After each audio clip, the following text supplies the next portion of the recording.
Evening. Hello. Good evening. It's 11:44. We just got out of a showing of Leviticus. Also, I'm Aaron. That's Booster. We're your unemployed friends. Yeah, happy Pride Month. Happy Pride Already said Month. that. We're queer, and so we wanted to see this queer horror movie. It's been on my radar for a while. I think I remember like sending you early trailers for it. Seemed interesting. It's Australian. Has the kid from Talk to Me. Yeah, who was did great good. in the first third of Talk to Me. Third. Does he die? I don't remember. Almost. He's in a coma for the rest of it. Oh, well, basically. he's good in that movie. He was very good in that movie, and that movie is very good. And so I was really excited for this one because it's a queer horror movie about how these two kids in a very like religious town get possessed by these demons that look like who you desire most. So they look like each other. So they're basically getting tormented by like their deepest love or whatever it is.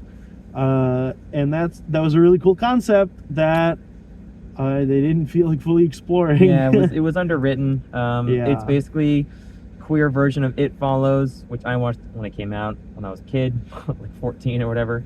And I've not seen. You haven't seen? I was legitimately going to recommend you to see it yesterday because you needed to. I'd heard it was the gay version of It Follows, and it pretty much is.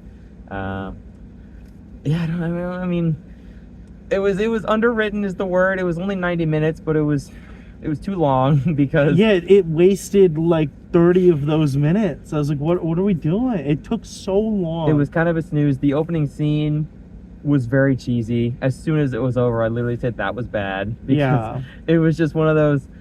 She gets captured and then like torn apart, and then she reaches up and she's bloody, and then she gets pulled back. It was so cliche. I said, wow, that was corny as hell.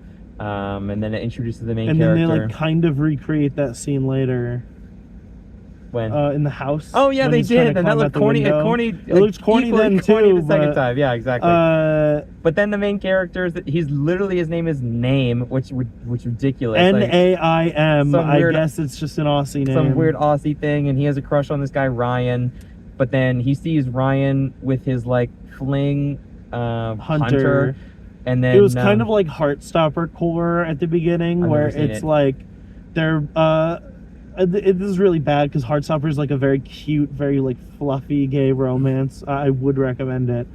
At the very beginning, he's dating a guy who basically all they do is make out in the library, and then outside of that, he's like, dude, who are you? I don't know who you are. Don't talk to me. You're weird. Because he's super repressed gay. Homophobia, yeah. And so Ryan, like when they're leaving the sawmill after making out for the first time, is like, don't tell anyone. And then he Name catches him banging Hunter or making out with Hunter. His name is Name. That's his so name dumb. Is Name. I thought it was Nate until like halfway through the movie, and then I was like, oh, it is Name. I haven't been mishearing you. I didn't know if they were trying to do something artsy and be like he's MC as in main character, or something from Persona 4 where the character's name is the protagonist. Yeah, but if it's not, but that's also just a Japanese name. I don't know. I guess it's just but I guess it's just an Australian name. Yeah, exactly. It doesn't work. It doesn't work. Don't write your characters like that. But regardless, Name tattles on them, and then they get exorcised by this evil demon guy who because they live in a very culty Christian town, which is right next to a giant refinery that's always pumping smoke into the air. And my impression of that was there's a lot of shots of it. I don't know if it's trying to be symbolic or whatever, but my impression of it is this is like a refinery town that's been, all the adults have lead poisoning and stuff, and instead of just like a generic Christian convent, it's involved in like this cult behavior stuff because the mom is ridiculously evil. But eventually, I didn't get that at all because they mentioned that like they moved there a couple of years ago. They did, and everyone hates it. Like it's the worst city ever, or town. Yeah, all the houses are run down and all that. I just kind of took it to be like it's oppressive and it's small and just like that's about it. But why would they show it so much? What does it symbolize? They had to fill 90 minutes. Oh my god. Well, anyway, that happens.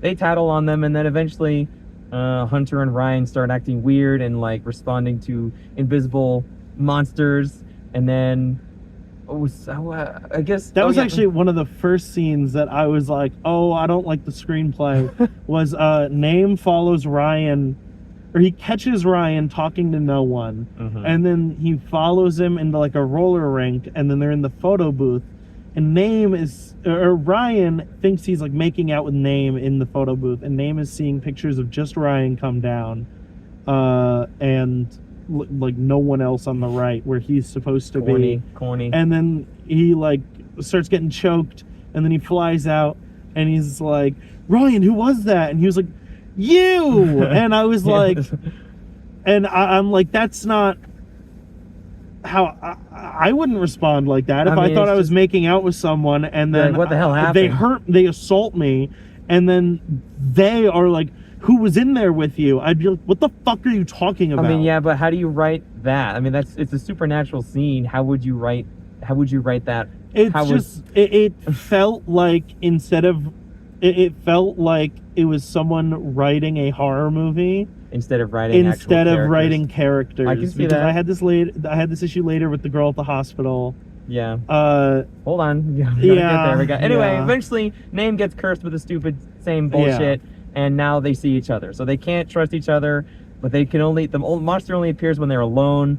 So it's obviously symbolic of, repressive gaze, and whenever you're trying to repress all those thoughts, you only see them when you're most vulnerable and alone. Yeah. So then that's the rest of the movie, is them trying to navigate their relationship while also not trying to get killed, and also trying to get to the bottom of what the actual monster is. And they come across the girlfriend of the girl who got killed in the opening scene.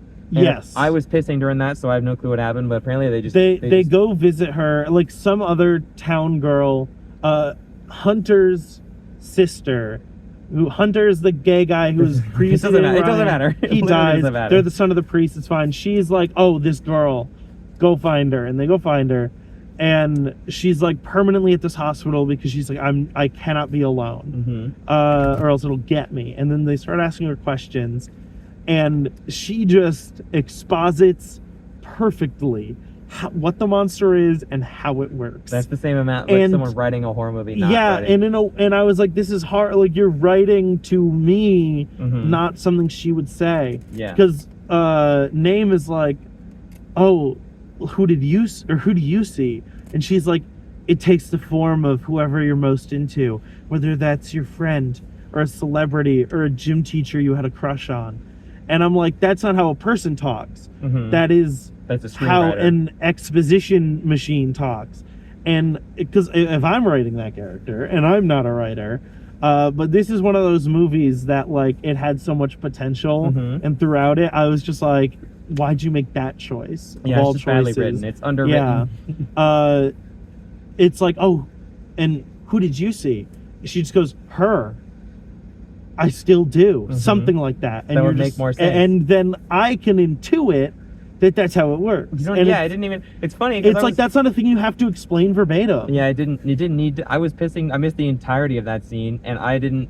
It wasn't like I misunderstood the movie. I just thought it made sense. You watch it and you see it happen. You understand. It didn't. I mean, it's just underwritten and overwritten at the same time. Yeah, like that was just only there to make it a horror movie for the normies. This is also 50 minutes into the movie. Like, it takes half of the movie for Name to get possessed. Yeah, it takes too long. And I'm like, in a 90-minute movie, that should be the end of the first act at the latest. Could have been a short film. Could have been a 45-minute short film. It would have been better. Because it just, like, the inclusion of Hunter is just so crazy to me. It's like they wanted another character to die. And it's like, okay, you didn't need to do that, though. Because, like, I got it from the first scene. And then even then, Hunter is like, oh yeah, like now he doesn't even talk to me. He just comes and like throws shit at me after work, and then Name shows up after work, and then nothing drags Hunter out into the forest, and he dies. And it's like, okay, it's cheesy, badly written scene. Yeah, and then they fuck on the bus ride home, which was crazy. It was crazy. I didn't like it, but it was. I guess it was trying to imply that that's the only way they can have a connection is to be exhibitionist. I don't know. It was just just an excuse to have gay sex. It wasn't very attractive. I didn't like it.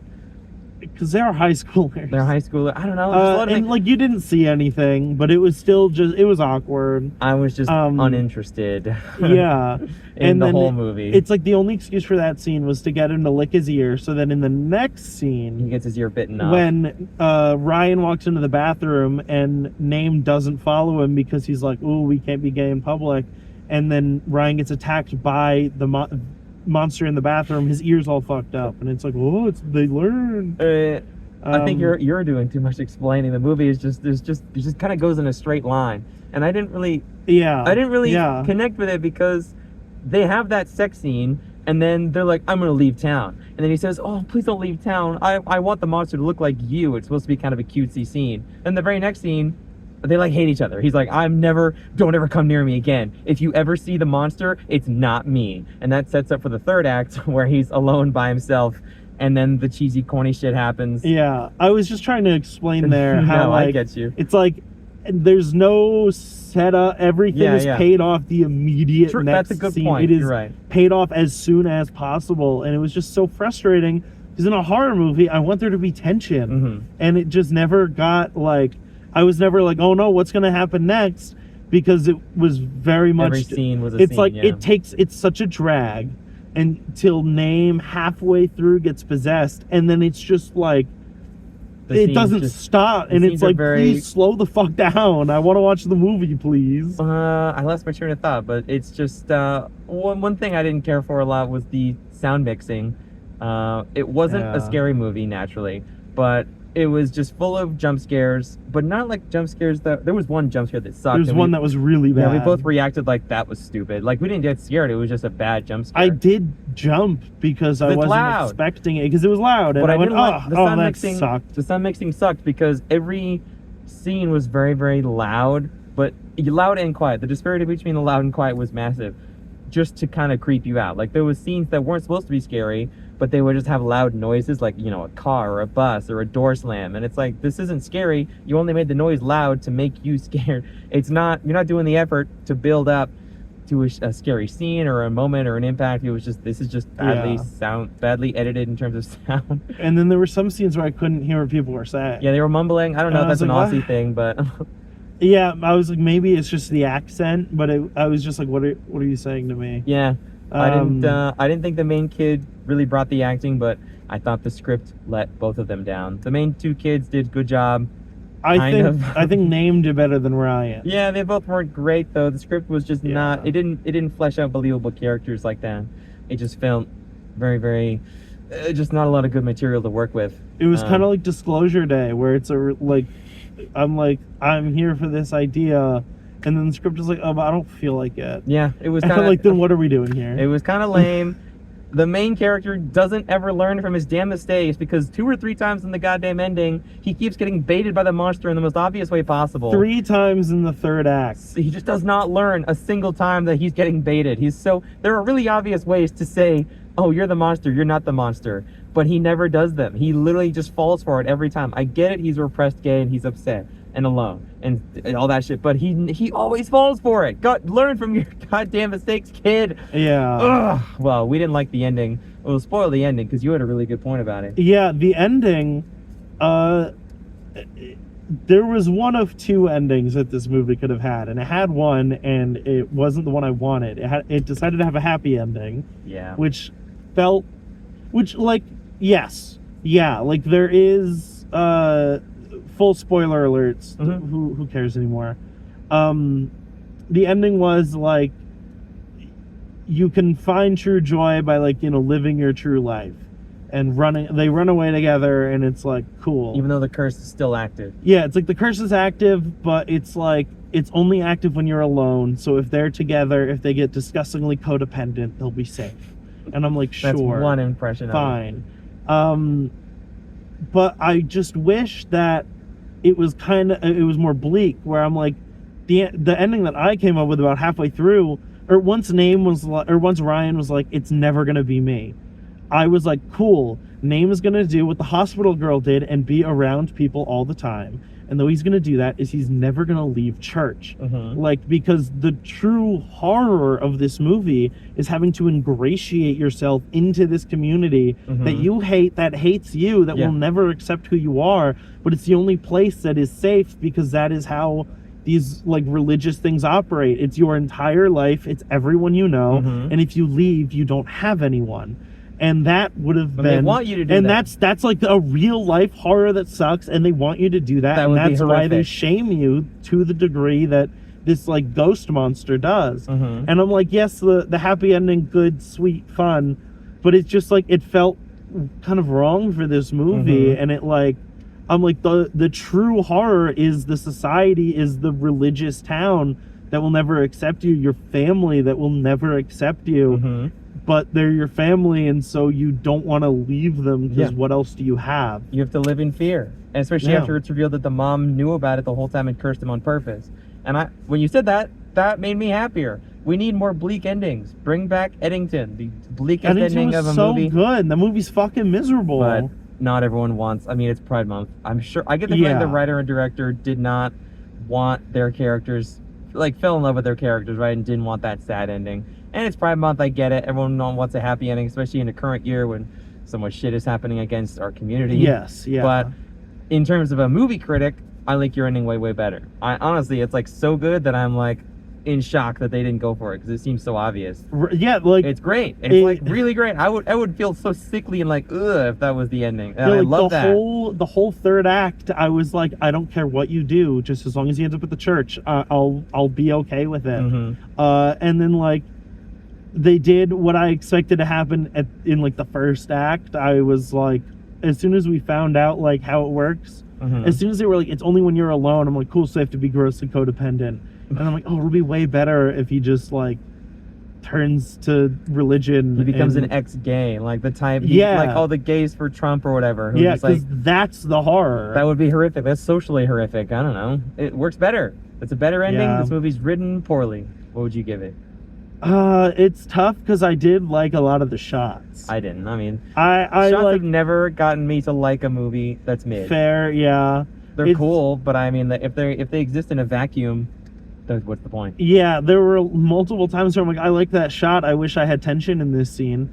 Fuck, I don't know. I give it a 5. It's 4 and a 5, but it's probably a 5 right now. I was gonna say 4 and a 5 as well. Like that's like right on the line I'm on, where I'm like, it was just really mid, but a lot of parts just really annoyed me, because it kept being like, I just kept being like, why'd you make that choice?